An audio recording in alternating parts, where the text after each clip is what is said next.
세간뜰 가족 여러분 안녕하세요. 오늘이 중복이라서 그런지 아침부터 날씨가 만만치 않게 덥네요. 건강들 잘 챙기시기 바랍니다. 이번 영상에서 들려드릴 이야기는 조선야사입니다. 제 채널에 조선야사에 관한 영상이 5번째인데요.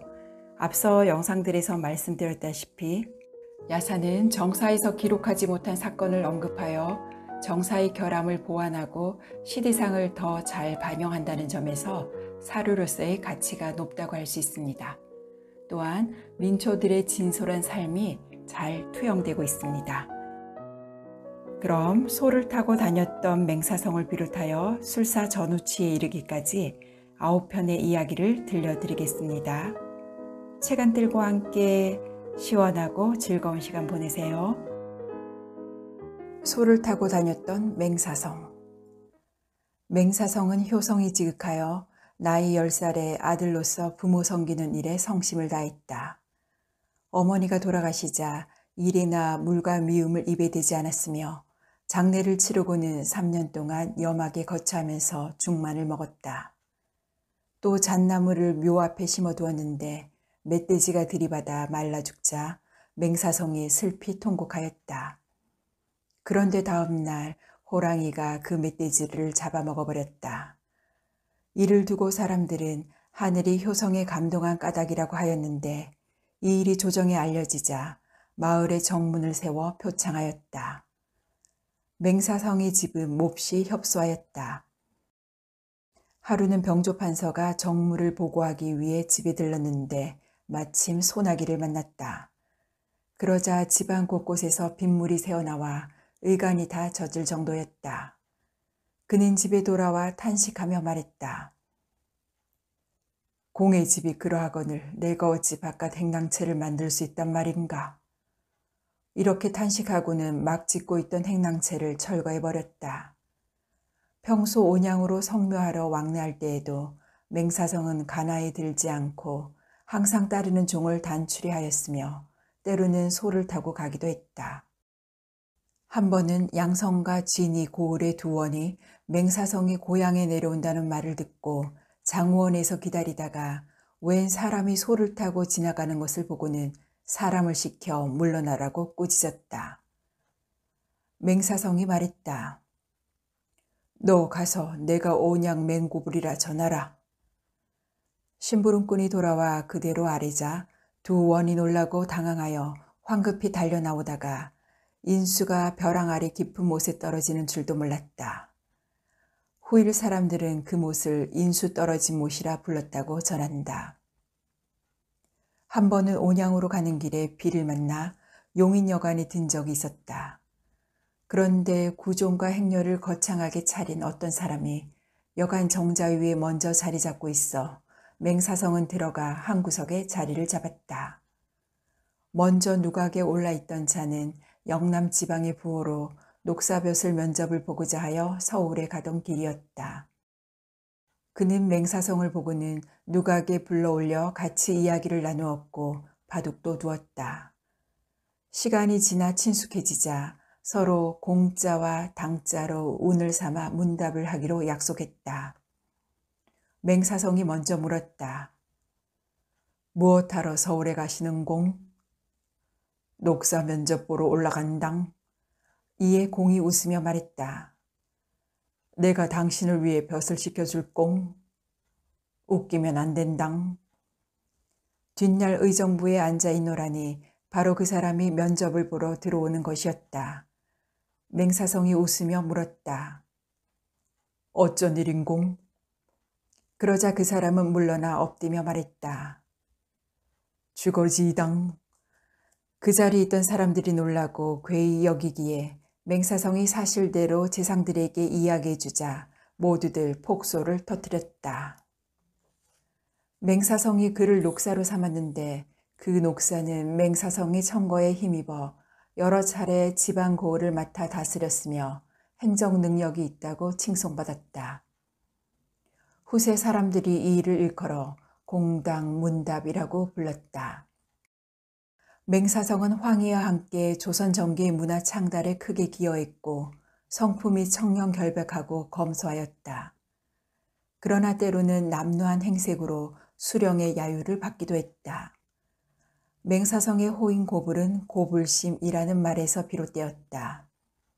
고불심이란 순수하고 참된 도인의 마음을 가리키는 말로서 노자가 소를 타고 속세를 떠난 것에서 유래되는데 맹사성이 소를 타고 다니는 풍류를 즐긴 까닭이다. 맹사성의 스승 공근도 소를 타는 것은 더디고자 함이다 라며 최고의 풍류로 예찬하고 있는 것을 보면 맹사성이 소를 타고 다닌 것과 무관하지 않은 듯하다.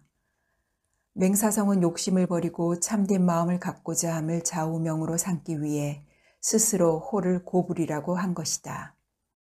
또 맹사성은 효자로 널리 이름을 날렸는데 그의 효행은 아버지의 효행과 함께 나란히 상강행실도에 실릴 정도였다. 맹사성이 예조 판서로 있을 때 부친의 병구안을 위해 사직을 청한 적이 있는데 태종이 허락하지 않았다.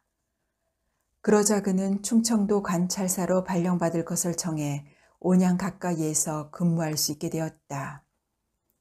그 후 아버지가 돌아가시자 3년간 정성으로 묘를 지켰으며 그의 효심은 효자비에 새겨져 오늘까지 전해지고 있다.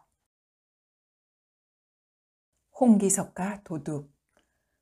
홍기섭은 찢어지게 가난하여 집이란 게 벽 4짝만 서 있을 뿐이었다.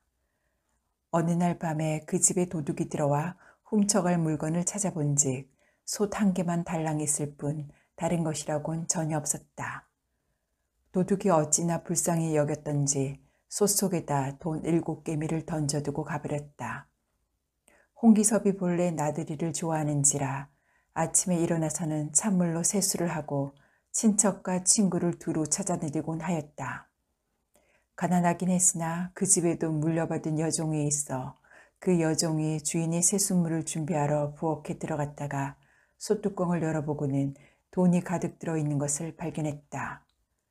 여종은 기뻐하며 주인에게 연유를 알렸다. 필시 하늘이 불쌍히 여겨 내려준 것일 겁니다. 먼저 땔감과 쌀과 생선, 고기를 사서 허기를 면하도록 하십시다. 그러자 홍기섭이 말했다. 이게 어찌 하늘이 준 것이겠느냐. 잃어버린 사람이 반드시 있을 테니 오늘은 내가 집에 머물러 있으면서 돈 주인을 기다렸다가 돌려주어야겠다. 홍기섭은 곧 문에다 방을 써붙였다. 돈을 잃어버린 사람이 있으면 찾아가시오. 저녁 무렵 그 도둑이 어찌되었나 볼 요량으로 찾아왔다가 문이 가로나무에 붙어있는 방을 보았다. 도둑은 이상히 여겨 여종을 불러 이 집이 누구 댁인가 물어보았다. 여기는 홍참봉 댁인데요. 그런데 문에 써붙인 방은 무슨 연유요? 그러자 여종이 까닭을 자세히 이야기해 주었다. 도둑은 감격하여 주인을 뵙고 싶다고 청했다. 실은 소 있는 도둑이 옵니다. 어젯밤에 밥솥을 도둑질 하려다가 나리댁 형편을 살펴보고는 도리어 참을 수 없이 측은한 마음이 들었습니다. 마침 도둑질한 돈이 있기에 놓고 간 것이오니 바라옵건대 나으리께서는 그걸로 며칠 끼니거리로 삼으소서. 이 말을 들은 홍기섭이 대노하여 돈을 돌려주자 도둑이 사죄하며 말했다. 오늘 처음 양반다운 어른을 배웠습니다. 지금부터는 도둑질 버릇을 버리기로 맹세하오니 나리댁 청지기로 삼아 주십시오. 돈을 가지고 돌아간 도둑은 그 다음 날부터 매일 찾아왔는데 지켜보니 아주 영리한 사람이었다. 집도 가난하지 않아 공의 집에 급박한 사정이 생기면 자주 변통해 주었는데 공도 그 성심에 감복하여 물리치지 않았다. 훗날 홍기섭의 손녀가 헌종의 비가 되자 아들은 익풍부원군에 올랐으며 도둑도 간직이 감사까지 올라 크게 현달하였다. 그 도둑의 성은 유가로 세상에서는 유군자라 불렀다. 이후 두 집안은 대대로 정의를 두텁게 하여 지금도 익풍부원군 집안의 청지기는 자기 자손더러 우스개로 도둑자손이라고 부르고 있다고 한다. 원래 홍기섭은 체구가 작고 연약하였다. 매일 영암부원군 김조순에게 문안을 드리러 갔는데 영안이 평소 관상을 잘 보아 그가 현달할 상임을 알아보았다. 그 집에 드나드는 친모가 있었는데 나이가 30이 채 안 되었으며 사람됨이나 인물도 꽤 쓸만했지만 홀어머니로 살고 있었고 가세 또한 비난치 않았다. 영안이 그 친모를 홍기섭에게 시집 보내려고 하루는 잘 단장시켜 술과 음식을 갖춰 집에서 대기하도록 했다. 그리고는 홍기섭이 문안 오기를 기다렸다가 청노새에다가 화려하게 꾸민 안장을 놓고 예쁘게 생긴 상노아이를 시켜 홍기섭에게 타기를 권했다. 홍기섭이 어디로 가느냐고 묻자 아이가 말했다. 어느 곳이 풍광이 매우 아름다워 논을만 하기에 아무 영광과 나으리께서 먼저 와 기다리고 계십니다. 옆에서도 갈 곳을 권하니 이것은 이른바 홍기섭을 속이는 술책이었다. 결국 노새를 타고 한 곳에 당도하니 먼지 한 점 없이 깨끗하고 조촐한 초가가 있었다. 아이가 말해서 내리라고 하여 모시고 그 집에 들어가자 묘령의 여인네가 탐스러운 기민머리를 갸웃이 흔들며 마루에서 내려와 맞아들였다. 홍기섭이 크게 당황하여 말했다. 이런 일은 내 평생 처음 당하는 것이로다. 그가 곧 소매를 떨치고 돌아 나오려 하자 여인이 제상 들어가자고 권했다. 들어가 보니 잘 단장한 방이 사람 눈을 어지럽혔고 한편으론 다가를 내어오는데 그릇들이 번쩍번쩍 빛이 났다. 여인이 말했다. 소녀는 젊어 과부가 되어 이제 제가를 하려 합니다. 나리의 귀한 이름을 익히 들은 바라 난군으로 모시고자 하옵니다. 그러자 홍기섭이 말했다. 내가 본디 청빈한 데다 처자까지 있어 식솔이 수십 명이라네. 끼니도 제대로 있기 어려운 판에 자네가 내 후실이 되면 무얼 먹고 어찌 살아간단 말인가. 그런 일은 천부당 만부당한 일이며 내 분수에도 맞지 않으니 어찌 가능한 일이겠는가. 홍기섭이 거절하자 여인이 말했다. 나으리 식구가 많으나 저에게 약간의 재산이 있으니 먹여 살릴 수 있을 것입니다. 그런 것은 아무 걱정 마십시오. 홍기섭이 비록 강직한 사람이었으나 평소 가난에 진저리가 난 터라 마지못해 허락하였다. 홍기섭은 몇 년 동안 과부와 같이 살면서 도움을 받은 일이 많았으며 홍기섭이 현달하자 그 여인 또한 안락을 누리면서 늙음아까지 잘 살았다고 한다. 청빈의 대명사로 손꼽히는 유관. 유관은 워낙 기국과 도량이 큰 데다 청렴결백하였고 총명이 빼어나 가르치고 훈계하는 일에 조금도 게으름이 없었다. 조선조에 들어와 홍인문 밖에 집을 지었는데 몇 칸이 지나지 않았고 바깥에는 담장도 없었다. 이 사실을 알게 된 태종이 성공감에 명하여 한밤중에 유관의 집에 울타리를 만들게 하고는 그 사실을 비밀로 하였다. 유관은 스스로 청빈한 생활을 지켜나갔다. 한 번은 장맛비가 달포를 계속 내리자 집안에 비가 새는데 마치 삼줄기 같았다. 유관이 우산을 받쳐들고 빗물을 막으며 부인에게 말했다. 우산이 없는 집은 어찌 장마를 견딜꼬? 부인이 말을 받아 대답하였다. 우산 없는 사람은 단단히 대비를 해놓는다오. 이 말을 들은 유관은 웃을 수밖에 없었다. 이 일화로 인해 당시 사람들은 유관의 집을 우산각이라 불렀다. 현재 창신동의 동쪽 비탈에 비우당이라는 작은 초가집이 한 채 있는데 이 집이 바로 우산각이 있던 터로 조선의 실학자 이수강이 살았다. 원래 유관의 외가 쪽 오대손인 이수강의 아버지가 우산각을 물려받아 살다가 임진왜란 때 불타 없어지자 다시 집을 지어 비우당이라 이름 지었으며 그 후 이수강이 살게 된 것이다. 비우당이란 근근히 비를 가리는 집이란 뜻으로 이수강 역시 청빈하기가 이루 말할 수 없었던 선비였다. 이처럼 청빈의 피는 대를 이어가고 있었다. 아무튼 유관은 때로 찾아오는 사람이 있으면 아무리 겨울이라도 맨발에 집신을 신고 나가 맞았으며 틈이 나면 호미를 들고 채마밭을 가꾸면서 전혀 힘들어하지 않았다. 육아는 세종 갑진년에 우의정이 되었다가 나이가 차 벼슬을 그만두었다. 그는 손님을 맞아 술상을 차릴 때에도 반드시 막걸리 한 동이를 계단 위에 놓고 늙은 여자 종이 사기주발 하나로 술을 떠올리면 각자 몇 삽을 마시고 끝낼 뿐이었다. 육아는 조선 초기 황희 맹사성과 함께 청백리의 대표로 손꼽히고 있다. 그는 가장 높은 벼슬에 올랐으나 초가집 한간의 배우가 집신으로 소박하게 살았다.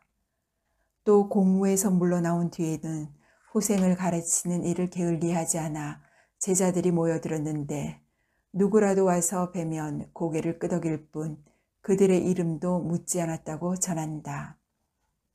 평소 육아는 하찮은 물건이라도 남에게서 빌리지 않았다.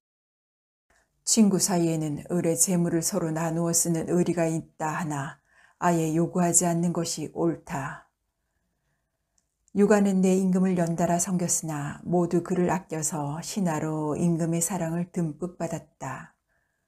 유관이 죽자 세종은 흰 옷을 입고 백간을 거느리고 나가 울며 그의 죽음을 슬퍼했다고 전한다. 40년 벼슬살이 후에도 집안에는 질화로와 나무 등잔뿐인 신임. 신임이 황해도 연안부두의 부사로 있을 때의 일이다. 당시 연안부 남쪽에 큰 못이 있었는데 그 물을 이용하여 농사를 짓는 농지가 무려 1000경이나 되었다. 그런데 후궁 한 사람이 그 못의 수세를 복록으로 받으려고 하였다. 내수사의 관리가 임금의 뜻이라고 하며 부에 와서 압력을 가했으나 신임은 절대로 허락하지 않고 상주문을 서너 차례를 올리자 임금도 더 이상 어쩔 수 없이 포기하고 말았다. 이후 경종이 즉위하였으나 몸이 허약하자 연인궁을 세제로 책봉하고 대리청정하게 하려고 앞장섰으며 1722년 신임 목사가 일어나자 소른을 꾸짖고 동궁을 보호하는 소를 올려 제주도에 유배되었다. 이때 나이 68이었다. 영조가 즉위한 후 가장 먼저 특사를 내리자 3월에 돌아가는 배에 올라왔으나 풍랑이 거세어 5월이 되어서야 육지에 닿을 수 있었다. 그런데 그동안에 심하게 알아 결국 남해도 객사에서 숨을 거두었다. 조정에서 40년이나 벼슬을 살았으나 집안엔 질화로와 나무 등잔뿐이었고 10년이나 사람 뽑는 직책을 맡았어도 살림은 맑은 물처럼 청렴했다. 죽은 뒤 충경이란 시호를 받았다. 살아생전 신임에게는 사람을 알아보는 안목이 있었다. 외아들로 판관을 지낸 신사원이 죽고 그 유복녀가 있었는데 시집갈 나이가 되자 그 어머니인 과부 며느리가 시아버지에게 부탁했다. 이 애의 신랑감은 꼭 아버님께서 보시고 골라주십시오. 신임이 어떤 신랑감을 구하느냐고 물었다. 80수를 누리면서 회로하고 지인은 재상에 이를 것이며 아들을 많이 낳으면 좋겠습니다. 며느리의 말에 신임이 웃으며 대답했다. 세상에 그렇게 모든 것을 두루 갖춘 사람이 있겠느냐. 내 소원에 들어맞는 사람은 아마도 구하기 어려울 게다. 그런데도 며느리는 시아버지가 출입할 때마다 신랑감이 있더냐고 묻고는 했다. 하루는 신임이 초원을 타고 어떤 곳을 지나다가 놀고 있는 아이들 중에 천방지축 뛰어다니는 쑥대머리 하나를 발견하고는 초원을 멈추게 하고 유심히 관찰하였다. 옷차림은 남루해 보였으나 골격이 비상하기에 불러다 이름을 물어보니 아무개의 아들이라 대답했다. 신임이 바로 그 집을 물어 찾아가니 겨우 비바람을 가릴 만한 초가상간에 홀로 된 안악분이었다. 신임은 그종 여종을 불러 안악에게 전하라 일렀다. 나는 아무골에 사는 심판서다. 손녀가 하나 있어 혼처를 찾고 있는데 이댁 도령으로 청혼하고 싶노라. 가난하고 보잘것없는 집안에서 명망 있는 교수가 청혼을 해오는데 마다할 이유가 없었다. 혼담은 곧 성사되었다.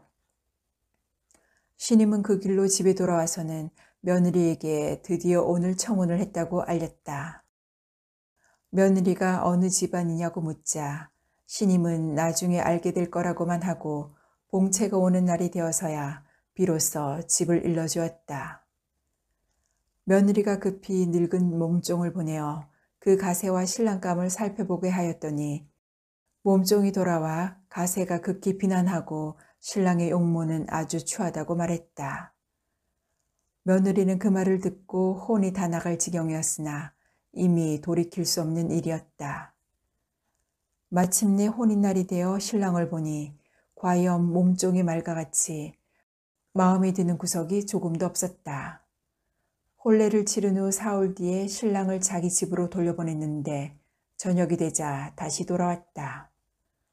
왜 다시 돌아왔느냐고 묻자 집에 가니 저녁거리도 없고 또 돌아오는 길에 인편이 있기 때문에 돌아왔노라고 대답했다. 신임이 웃으며 머물게 하니 이때부터 눌러앉아 집에 돌아갈 생각도 하지 않고 날마다 안채에서 잤다. 하루는 신임이 말했다. 남자는 사랑에 거처하면서 안채의 일은 말도 꺼내지 않는 법인데 자네는 매일 안채에서 자니 매우 마땅치 않은 일일세. 오늘 밤부터는 나와 같이 자세. 상가 가르침대로 따르겠습니다. 마침내 밤이 되자 신랑은 신임의 옆에 누웠다. 그런데 잠시 후 신랑은 손으로 신임의 가슴을 마구 쳤다. 이게 무슨 짓이냐? 신임이 자다가 놀라 꾸짖자 신랑은 태연하게 대답했다. 잠버릇이 고약하여 그리 되었습니다. 그러나 신임이 또 잠들만 하면 같은 일을 반복하니 그는 괴로움을 못 이겨 말했다. 안에 들어가 자라. 도저히 너와는 같이 못 자겠다. 그 말을 들은 신랑은 바로 이부자리를 걷어 어깨에 메고 안채로 들어갔는데 마침 그 집에 왔던 일가 아낙네들이 신방에 모여 있다가 신랑이 큰 소리에 놀라 일어나 자리를 피했다.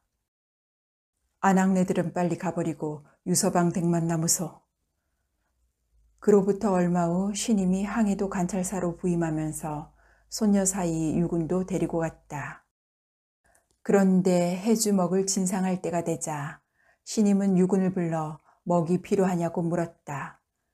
유군이 필요하다고 말하자 신임이 먹을 가리키며 마음대로 가져가라고 하니 유군은 큰 먹 500동을 가져가 따로 가명 창고에 넣어두었다. 유군이 진상품을 500동이나 가져갔기에 진상품이 부족할까 걱정입니다. 비장이 아래자 신임은 빨리 다시 만들라고 지시했다. 그런데 유군은 책실로 돌아가서 그 먹을 친지들과 부리는 사람들에게 모조리 나눠 보내주고 하나도 남겨두지 않았다. 이 사람이 바로 후에 재상까지 오른 유척기였다. 유척기는 80수를 누렸고 아내와 해로하였으며 영의정까지 지내고 아들 넷을 두었으니 과연 신임의 며느리가 원했던 사익감이었다. 후일 유척기 역시 황해도 관찰사가 되자 자신의 사이 윤군을 데리고 부임하였다. 또 먹을 진상할 때가 되자 윤군을 불러 마음대로 가지라고 했는데 윤군은 큰 먹, 중간 먹, 도합 2동만을 따로 차지했다. 유척기가 왜 더 갖지 않느냐고 묻자 윤군이 대답했다. 모든 물건이 한도가 있는 법인데 제가 다 차지해버리면 국고에 방해가 될까 두렵습니다. 사람의 궁량은 대소가 다 같은 법이니 자네의 마음 규모가 역시 재상감일세. 과연 윤군은 뒤에 재상이 되었는데 이 사람이 바로 우의정을 지낸 윤시동이다. 성종에게 상소하여 아비의 목숨을 구한 김규. 어느 날 성종이 몸속 경회로에 나가 규제를 지내는데 갑자기 풍악 소리가 울리기에 좌우의 신하에게 무슨 일이냐고 물었다. 방주 감찰의 집이 근처에 있는데 오늘이 손님맞이 잔치를 베푸는 날이라 하옵니다. 신하가 아뢰자 성종은 노하여 말했다. 하늘이 비를 주시지 않아 민생이 도탄에 빠졌고 짐이 찬을 줄이고 음악을 듣지 않으며 떼약볕 아래 기도하기를 이와 같이 하는데 녹을 먹는 자들이 어찌 감히 풍악을 잡히고 즐기며 논단 말인가. 성종은 그들을 모두 잡아들여 옥에 가두고 보고하라 명했다. 결국 그 자리에 있던 13명이 한꺼번에 옥에 갇혔는데 그들은 빨리 방면될 생각에 아이들을 시켜 소를 올려 석방을 빌게 하였다. 임금이 다시 노하여 말했다. 그놈들이 형언할 수 없는 죄를 저질러 놓고는 도리어 어린애들을 시켜 소를 올려 죄면하기를 비니 더욱 나쁘도다.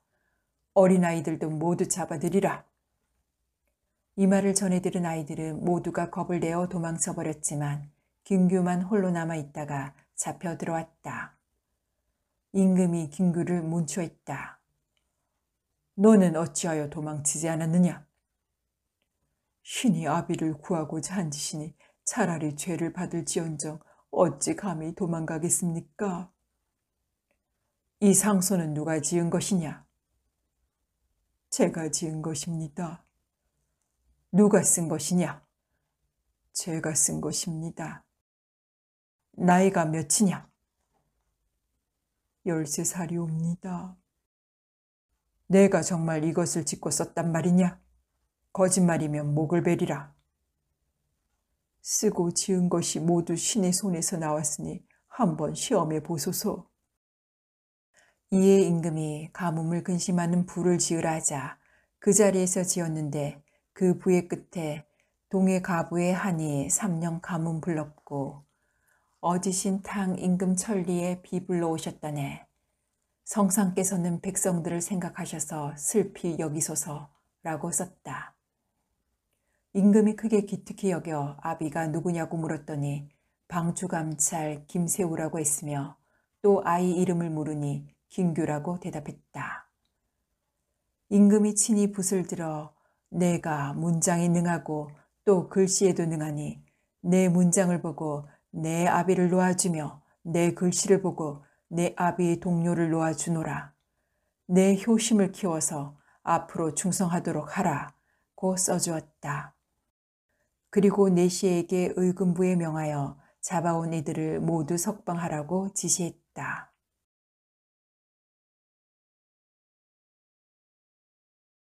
백량 아끼려다 700량 날려. 조선시대 어느 마을에 지독한 구두쇠 영감이 살고 있었다. 구두쇠 영감은 온갖 방법으로 돈을 끌어모았고 한 번 주머니에 들어온 돈은 절대 나가는 법이 없었다. 어느 날 구두쇠 영감은 잠시 한눈을 파는 사이에 그만 700량이 든 돈자루를 잃어버렸다. 구두쇠 영감은 잃어버린 돈이 너무 아까워 집으로 돌아온 후 자리에 눕고 말았다. 한두 푼에도 벌벌 떨던 구두쇠 영감에게 700량은 어마어마하게 큰 돈이었다. 영감은 그래도 혹시 돈을 찾을 수 있을까 싶어 곳곳에 방을 붙였다. 자신이 잃어버린 돈자루를 돌려준다면 100량의 사례금을 주겠다는 내용이었다.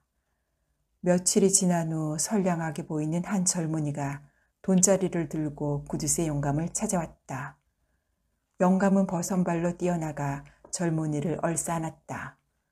그러나 시간이 흐를수록 돈주머니를 찾아주면 100량의 사례금을 주겠다고 방까지 붙였던 것이 생각났고 이 젊은이에게 100량을 주어야 한다는 것이 너무나 아까웠다. 구두쇠 영감은 젊은이에게 약속한 100량을 주지 않을 욕심에 한 가지 꾀를 생각했다. 구두쇠 영감은 젊은이를 앉혀놓고 자루를 풀어본 후 깜짝 놀라 말했다. 이복의 젊은이, 자네 혹시 이 자루에 돈이 얼마나 들어있었는지 세어보았나? 아니요, 세어보지 못했습니다. 거참 이상한 일이네. 어째서 그러십니까? 실은 이 자루에는 모두 800량이 들어있었는데 지금은 700량밖에 없네.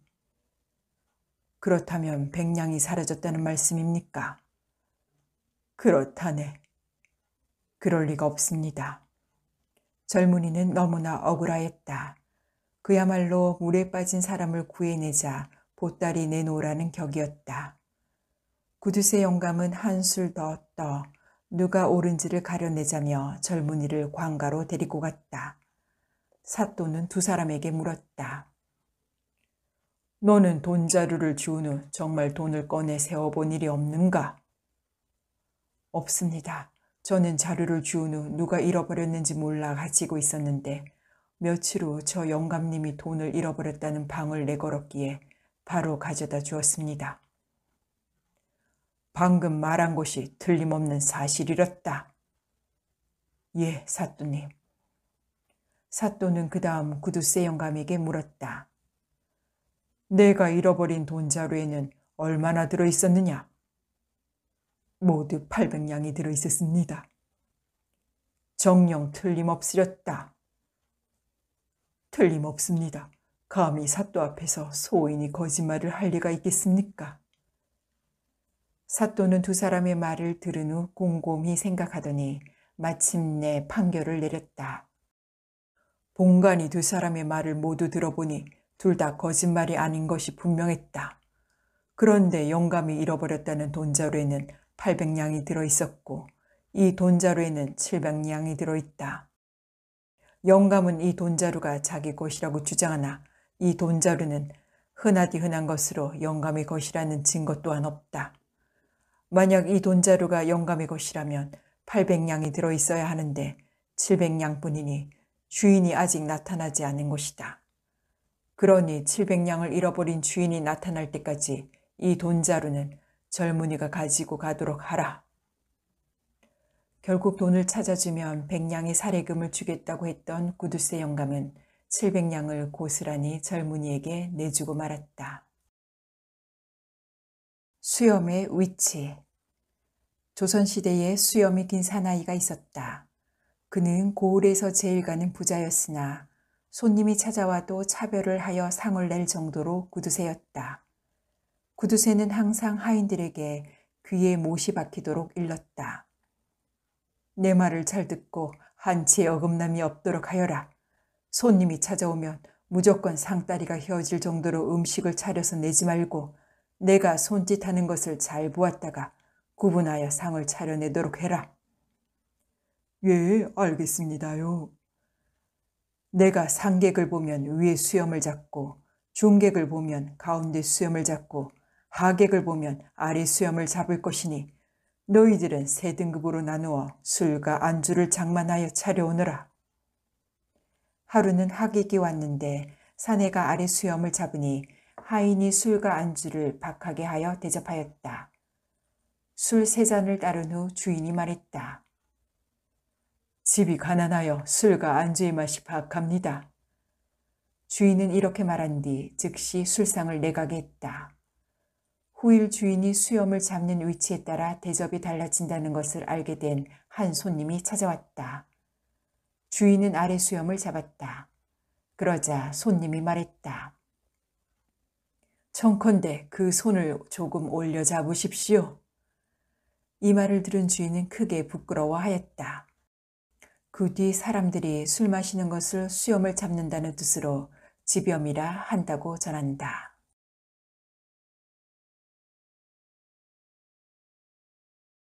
이덕형의 소실 제호탕을 올렸다가 버림당해. 이덕형이 영의정에 올랐을 때 임진난을 만났고 그 뒤에도 나랏일이 매우 급박하게 돌아가 집에서 밥 먹을 겨를이 없을 정도였다. 당시 선조가 창덕궁 수축의 일로 불시에 부르는 일이 많았고 안팎을 접대하느라 사무가 번잡하고 바빠 대궐을 떠날 수가 없었다.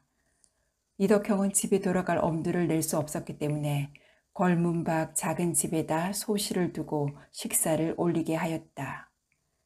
하루는 날씨가 무척 더운 데다가 보고할 일에 시간이 걸리다 보니 매우 목이 말라 귀가하였다. 물을 청할 겨를도 없이 먼저 손부터 내미니 소실이 제호탕을 미리 준비해 두었다가 바쳤다. 이덕형은 받아서 마시지 않고 한참 골똘히 바라보다가 말했다. 내 이제 너를 버리고자 하니 이제부터 너는 가고 싶은 대로 가도록 해라. 그리고는 뒤도 안 돌아보고 나가버렸다. 소실이 아무래도 그 까닭을 몰라 밤새도록 슬피 울다가 백사 이항복이 이덕형과 가장 친하다는 생각에 그에게 가서 호소하였다. 상공의 자네를 특히 사랑했는데 어찌 그리 쉽사리 버렸는고? 내 마땅히 가서 물어봄세. 이항복 역시 그 연유가 무엇인지 궁금하였다. 그때 마침 이덕형이 왔기에 이항복이 물었다. 영공이 사랑하던 여인을 아무 허물도 없는데 버리다니 무슨 까닭이요? 그러자 이덕형이 웃으며 대답했다. 죄가 있어서가 아니라오. 내가 얼마 전에 주상께 정물을 아려고는 더운 날씨에 목이 무척 말라 돌아와 아무 말도 않고 손을 내밀었더니 제우탕을 미리 준비했다가 내어주었소. 그 영리하고 총명함이 참으로 사랑스러운 데다 탕을 받아들고 다시 보니 온갖 교태가 넘쳐 예쁘기가 평소보다 훨씬 더하더란 말이요. 그러나 스스로 반성해보니 국난이 아직 평정되지 않아 나라의 안위도 아직 모르는 터에 몸이 수상자리에 있으면서 마음이 두고 연연하는 것이 있다면 필시 낭패를 볼 일이 있을 것 같았소. 은혜 따위를 과감히 잘라버리고 오직 국사에만 전심하자는 뜻이었으니 그 아이가 무슨 죄가 있다고 내가 그리 했겠소. 이항복이 찬탄하며 말했다. 영공의 일은 정말 용감한 대장부다운 일이요. 내가 도저히 따라갈 수 없소. 술사 전우치. 전우치는 중종 때 서울에서 미간 말직을 지내다가 사직하고 송도에 응거하였는데 그는 이미 도술가로 널리 알려졌다.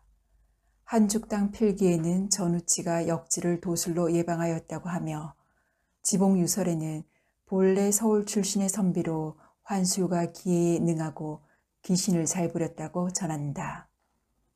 전우치가 젊은 시절 산속절에 들어가 독서를 하는데 그 절에는 누구든 들어가기만 하면 죽어서 아무도 들어갈 수 없는 방이 하나 있었다. 전우치가 그 방에 들어가 촛불을 밝히고 독서를 하고 있으니 밤중에 한 여자가 나타나 유혹했다. 그러나 전우치가 거들떠보지 않자 여자는 억지로 전우치가 읽고 있는 책을 덮었다. 전우치는 미리 상자 속에 준비한 주사를 묻힌 녹금 뭉치를 꺼내 여자를 묶어 들보에 매달아 놓고 독서를 계속했다. 여자가 살려달라고 애원하는데 새벽 달기 울 무렵이 되자 더욱 아우성을 치면서 보배를 줄 테니 제발 살려달라고 했다. 여자는 전우치에게 절 뒤 절벽 사이에 열려있는 문으로 들어가면 초당이 있고 그 초당의 상위에 책이 한 권 놓였는데 그것을 가지라고 했다. 전우치가 곧 가서 그 책을 가지고 와보니 신비한 기서였다. 전우치는 책에 붉은 주사로 점을 찍어가면서 읽어나갔다. 다 읽으려면 이제 4-5장 정도가 남아있을 뿐이었다. 그런데 여자가 살려달라고 하도 슬프게 애원해서 풀어주니 곧 여자는 밖으로 나갔고 이어 집에서 부친이 별세했다는 부고가 왔다. 전우치는 그 길로 집으로 달려갔으나 집에는 아무 일도 없었다. 여자의 거짓말에 속은 것이었다. 다시 절로 가보니 전우치가 읽던 책은 주사로 칠한 부분만 찢어버려 놓고 아직 못 읽은 부분은 여자가 가지고 가버렸다. 그래서 전우치는 그 책을 다 못 읽어 완전한 술사를 습득하지 못했다고 한다. 전우치는 그 책으로 익힌 요술로 많은 불법적인 행동을 자행했다. 하루는 재상집에서 잔치를 하는데 많은 손님이 좋은 음식을 먹고 취해 잠이 들었다가 깨어보니 집은 간 곳이 없고 풀숲 사이에 똥자갈 밭에 누워 있었고 먹은 음식도 모두 말과 돼지 똥이었다. 또 하루는 전우치가 서아담을 찾아가 인사하고 마주 앉아 있는데 갑자기 앉아있던 방이 바다로 변해 파도가 출렁이고 고기와 용이 물속을 왕래했다. 그러나 서아담은 눈썹 하나 끄덕이지 않고 앉아 있었다. 잠시 후 전우치가 인사하고 일어나 나가려고 문을 열자 사방이 험준한 산으로 막혀 가시밭과 암벽이며 호랑이와 독사가 가로막아 나갈 수가 없었다. 전우치는 아무리 자기의 신수를 행사해도 길이 뚫리지 않자 할 수 없이 서아담 앞에 와서 절하고 용서를 빌었다. 이때 서아담은 어른 앞에서 감히 시험을 했으니 죽어 마땅하며 결코 용서할 수 없다고 말하면서 꾸짖었다. 전우치가 죽을 죄를 지었다고 거듭 사죄하자 서아담은 비로소 귀를 틔워 보내주었다. 전우치는 한 번 읽은 책은 기억하지 못하는 내용이 없었다. 평소 그는 가업에 종사하지 않고 산수 사이를 멋대로 논들면서 둔각과 귀신에 숨는 술수를 터득했다. 당시 재령 군수이던 박강우는 전우치가 많은 책을 읽어 박식하자 그에게 다정이 대했다. 하루는 관아 동원에 마주 앉아 있는데 봉해진 한 통의 편지와 공문이 왔다. 그 공문은 감사로부터 온 비밀스러운 내용이었다. 그런데 박강우가 열어보고는 대번에 얼굴빛이 변하며 자리 아래에 공문을 숨기는 것이었다. 무슨 일이오? 전우치는 박강우가 아무런 말도 하지 못하자 조정에서 자신의 요산 환수를 몹시 싫어하니 잡아 죽이라는 것임을 짐작하였다. 실제 그 편지에는 박강우가 전우치와 친분이 있으니 절대로 전우치를 놓치지 말라고 당부하는 내용이 적혀 있었다. 그러나 박강우는 차마 전우치를 잡지 못하고 어서 도망가서 숨으라고 일러주었다. 전우치는 웃으며 말했다. 내게 마땅히 대처함이 있네. 전우치는 조정에서 자신의 존재를 싫어함을 잘 알고 있었기에 그 길로 집으로 돌아가 그날 밤에 목을 메어 죽었다. 박강우가 비통하게 여겨 비용을 후하게 하여 장례를 치러주었다. 그런데 뒤에 친척들이 이장하려고 무덤을 파보니 시체 없이 빈간만 남아 있었다. 또 오산집에 의하면 그가 차식이란 자를 찾아가 두공 부시집 1집을 빌려갔는데 그때는 이미 죽은 지 오랜 후였다고 전한다. 전우치가 살아생전 신광한의 집에서 식사를 하다가 입에 넣은 밥알을 내뿜자 밥알이 각각 흰나비로 변하여 날아갔다. 또 하루는 친구 집에 가서 술을 마시는데 친구가 물었다. 그대는 천도를 얻을 수 있는가? 전우치가 말했다. 무엇이 어렵겠는가? 가는 노끈 100발만 있으면 얻을 수 있네. 이에 남자 종에게 명하여 노끈을 가지고 오라고 일렀다. 전우치는 곧 동자를 가리키며 말했다. 이리 오너라.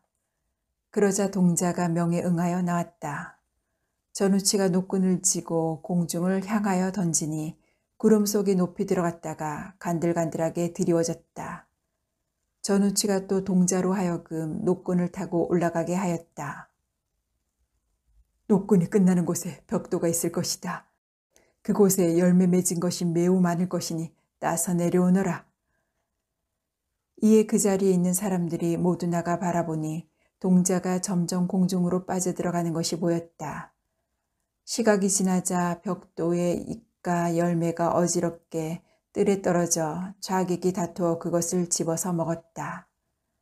감미로운 즙이 넘쳤는데 인간 세상에 있는 것이 아니었다. 그런데 잠시 후 붉은 피가 공중으로부터 점점이 떨어졌다. 전우치가 놀라 말했다. 한 개의 복숭아를 먹기 위해 한 동자의 목숨을 잃게 되었군. 좌객이 무슨 일이냐고 묻자 전우치가 말했다. 이곳은 바로 복숭아를 지키는 자가 상제께 달려가 고해서 동자를 죽인 것이네. 과연 잠시 후 팔뚝 하나가 땅에 떨어지더니 연이어 팔뚝 하나가 또 떨어졌다. 그리고 연이어 두 다리와 몸과 머리도 계속해서 떨어졌다. 객들이 근심하여 실색하고 있는데 전우치가 천천히 걸어 내려가서 사지를 수습하여 마치 붙어있는 모양과 같이 만들었다. 그러자 조금 있다가 동자가 갑자기 일어나더니 비틀비틀 걷다가 달려가는 것이었다. 좌객이 이를 보고 서로 돌아가며 기이하게 생각하였다. 이야기는 여기까지입니다. 즐겁고 유익한 시간이 되셨다면 많은 공유 부탁드립니다. 끝까지 함께하여 주셔서 감사합니다.